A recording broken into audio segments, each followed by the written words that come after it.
Now the next topic is photodiode.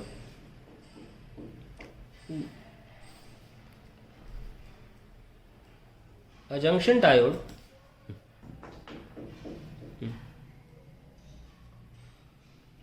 manufactured by using a light sensitive semiconductor.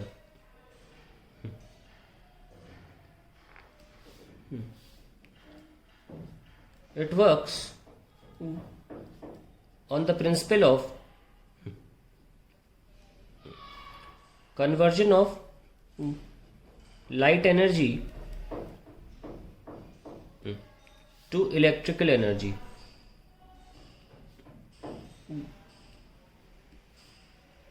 और working principle क्या है इसका, मतलब कैसे काम करता है?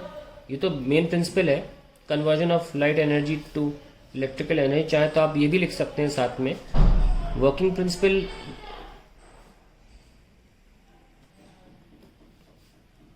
फोटो इलेक्ट्रिक इफेक्ट बोल सकते हैं। Electric effect,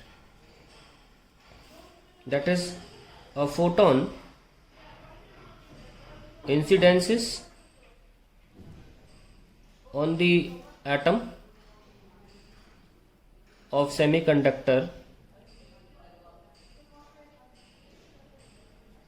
and knocks out an electron.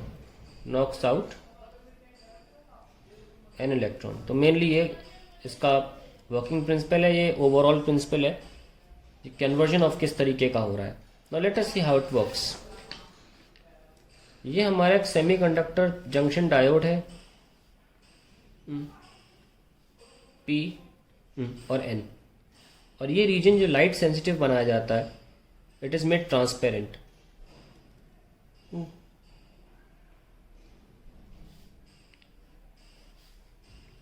यहाँ पे माइक्रो एमीटर लगाते हैं और यहाँ पे बैटरी लगाई जाती है या बायसिंग की जाती है रिवर्स बायस में, पी के साथ एन ऐसे। यहाँ पे लाइट गिरती है ऑफ सम सूटेबल वेवलेंथ या फ्रीक्वेंसी बोल सकते हैं, जो कि पर्याप्त होती है इलेक्ट्रॉन्स को अपने एटम से जुदा करने में। अब पहले तो देखिए कि जब तक आप रिवर्स बायस में लगा रहे हैं, एक रिवर्स सैचुरेशन करंट फ्लो कर रहा है माइनॉरिटी चार्ज कैरियर्स की वजह से। मैं पहले भी एक्सप्लेन कर चुका हूँ, पर क्योंकि कुछ लोग हो सकते हैं जो इस चैनल को रेगुलर ऑर्डर में फॉलो ना करते हैं, इसलिए मैं दोबारा एक्सप्लेन करूंगा कि कैसे होता है वो, ताकि किसी को अगर से फोटो डायोड पढ़ना हो तो वो समझ सके। तो ये जो करंट है, जब रिवर्स बायस है और लाइट नहीं गिरती, when no light falls, it is called dark current. ये लाइट गिरने के पहले की बात है, लाइट नहीं गिर रही है अभी, तब ये करंट रिवर्स करंट जो है फ्लो कर रहा होता है, डार्क करंट बोलते हैं इसको। कैसे कर रहा होता है भाई? पी टाइप में हमको पता है कि ज्यादा तादाद में कौन होते हैं? होल्स, पर माइनॉरिटी में कौन होते हैं? इलेक्ट्रॉन्स। याद दिलाऊं, ये कंडक्शन बैंड होता है और ये वैलेंस बैंड है।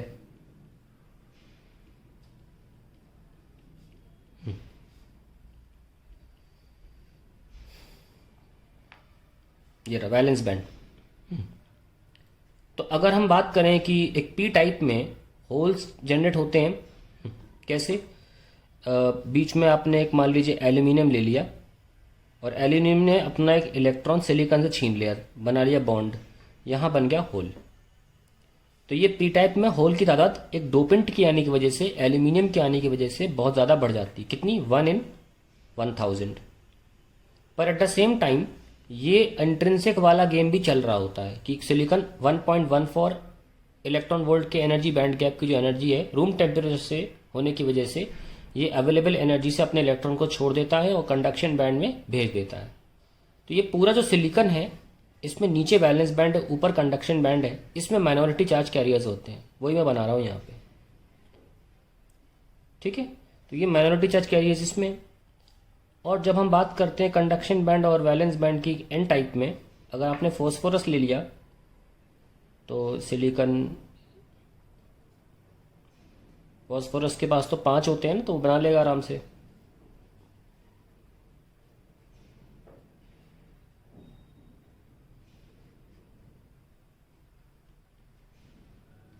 ये लीजिए। तो एक फालतू इलेक्ट्रॉन तो भेज के वो कंडक्शन बैंड में बहुत ज़्यादा तादाद बढ़ा देता है इलेक्ट्रॉन्स की, पर साथ में सिलिकॉन अपना एक इलेक्ट्रॉन वैसे भी भेज रहा है। तो ये इलेक्ट्रॉन इंट्रिंसिक वाले और डोपेंट वाले इलेक्ट्रॉन मिलके काफ़ी ज़्यादा इलेक्ट्रॉन्स हो जाते हैं, पर ये होल्स जो है कम मात्रा में वैलेंस बैंड में रहते हैं। तो पी टाइप में इलेक्ट्रॉन्स माइनॉरिटी में है और एन टाइप में होल्स माइनॉरिटी में है।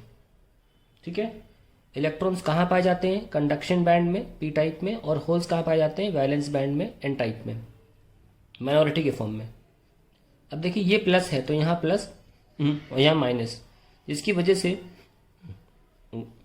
हमको पता है यहाँ पी है तो यहाँ पे माइनस हो जाता है ना, पी की वजह से बताया था आपको मैंने माइनस मान, और ये होल्स हैं। ये डिप्लीशन रीजन में हमने आपको पहले बना के दिखाया था, ऐसे बना लीजिए, माइनस और प्लस, माइनस और प्लस, माइनस प्लस और माइनस प्लस। तो एक इलेक्ट्रिक फील्ड इंटरनल जो है वो एग्जिस्ट तो करती ही है, साथ में बाहर की इलेक्ट्रिक फील्ड जो एक्सटर्नल है वो भी है। दोनों ही इलेक्ट्रिक फील्ड जो हैं वो होल्स को इधर नहीं आने देती, क्योंकि होल्स हमेशा इलेक्ट्रिक फील्ड की दिशा में जाते हैं, क्योंकि होल्स पॉजिटिव चार्ज है, हमने इलेक्ट्रोस्टैटिक्स में पढ़ा है ये बात।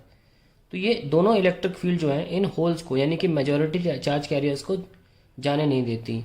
वहीं जो इलेक्ट्रॉन्स एन में मेजॉरिटी की फॉर्म में है वो इलेक्ट्रिक फील्ड के अपोजिट दिशा में जाते हैं, तो ये इलेक्ट्रॉन्स भी यहाँ नहीं जा सकते। तो होल्स और इलेक्ट्रॉन्स का कॉम्बिनेशन नहीं हो सकता। लेकिन जो माइनॉरिटी में अवेलेबल हैं कंडक्शन बैंड में इलेक्ट्रॉन्स, वो इस इलेक्ट्रिक फील्ड की मदद से इधर मूव कर पाते हैं, क्योंकि इलेक्ट्रिक फील्ड लेफ्ट है तो इलेक्ट्रॉन का मूवमेंट उल्टा होगा राइट, और जो माइनॉरिटी में होल्स हैं वो इधर मूव कर पाते हैं।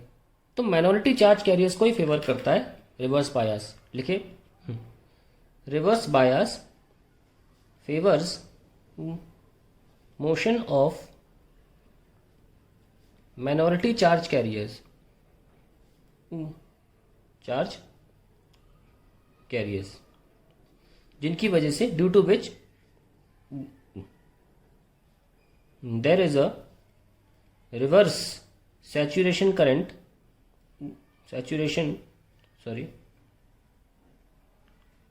रिवर्स सैचुरेशन करंट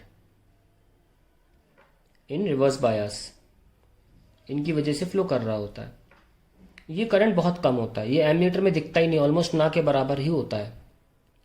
अब जैसे ही आप लाइट गिराते हो, जैसे ही आप जंक्शन डायोड पे लाइट गिराते हो, तो इस जंक्शन पे लाइट जो गिरती है उसकी वजह से इस जंक्शन में रहने वाले सिलिकॉन जो अपना एक इलेक्ट्रॉन और होल दे चुके हैं, कंबाइन कर चुके हैं, उनके कोवैलेंट बॉन्ड्स टूट जाते हैं। मान लीजिए एटम है, न्यूक्लियस सिलिकॉन का, और इसके आउटर मोस्ट शेल में मान लीजिए इलेक्ट्रॉन्स हैं। तो फोटोन आया और इसने नॉकआउट कर दिया एक इलेक्ट्रॉन को, तो यहाँ पे इलेक्ट्रॉन और होल जनरेट हो जाते हैं लाइट के गिरने की वजह से। ये हमने फोटो इलेक्ट्रिक एमिशन में भी पढ़ा था डुअल नेचर में, कि लाइट के फोटोन आते हैं और एटम्स को जो डिप्लीशन रीजन में सिलिकॉन है उनके एटम में से एक इलेक्ट्रॉन को नॉकआउट कर देते हैं। हर एक इलेक्ट्रॉन के हटने पर एक होल जनरेट हो जाता है, तो electron hole pair generated, hence we can write. पहले तो मैंने पॉइंट ये लिखा और दूसरा पॉइंट लिखने वाला हूं मैं, the photons hit the silicon atoms in depletion region and generate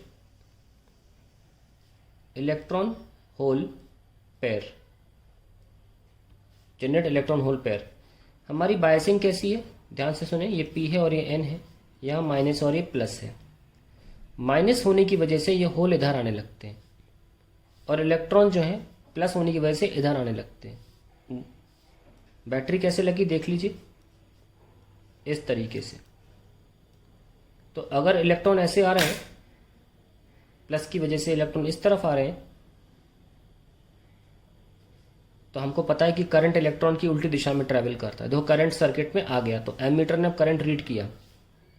तो ध्यान रखें कि जो इलेक्ट्रॉन होल पेयर की जनरेशन की वजह से करंट रीड होता है, तो डार्क करंट है, वो काफ़ी ज़्यादा होता है as compare to dark current. ये लाइट करंट बोलते हैं इसको, ऐसे, और ये मार्क ऐसे किया जाता है। तो एक पर्टिकुलर मान लो हमने इंटेंसिटी को बढ़ाया हमने इंटेंसिटी को बढ़ाया, इंटेंसिटी ज़्यादा होने की वजह से ज़्यादा फोटॉन्स होंगे और ज़्यादा इलेक्ट्रॉन होल पेयर जनरेट होंगे और ज़्यादा करंट भी यहाँ रीड होगा। हमने ये photo electric effect child chapter में पढ़ा भी है कि इंटेंसिटी बढ़ाने से फोटो करंट बढ़ जाता है ना। जो आई है वो प्रोपोर्शनल टू इंटेंसिटी होता है। तो मान लीजिए किसी गिवन इंटेंसिटी I1 पे हमें ये करंट मिला, तो इसमें एक सडन राइज होता है और उस करंट की वजह से हम इंटेंसिटी ऑफ लाइट पता लगा लेते हैं कि इस लाइट की इंटेंसिटी कितनी है। अगर मान लीजिए हम इंटेंसिटी को बढ़ाते हैं तो और फर्दर इंटेंसिटी पे ग्राफ हमें ऐसे मिलता है। ये फोटो डायोड की IV कैरेक्टरिस्टिक्स एग्जाम में पूछी भी जाती हैं, ठीक है। तो क्योंकि रिवर्स बायस में इसीलिए कैरेक्टरिस्टिक्स इस रीजन में बनाई जा रही हैं। ये I2, ये I3 एंड सो ऑन, 3 बना सकते हैं। इसे बोलते हैं डार्क करंट। तो यहाँ जो इलेक्ट्रॉन होल पेयर जनरेट हुए, अब उन्होंने करंट देना शुरू कर दिया और ये हमको यहाँ दिख रहा है। अब सवाल ये उठता है जो बोर्ड एग्जाम में अक्सर पूछा जाता है, why photo diode is used in reverse bias.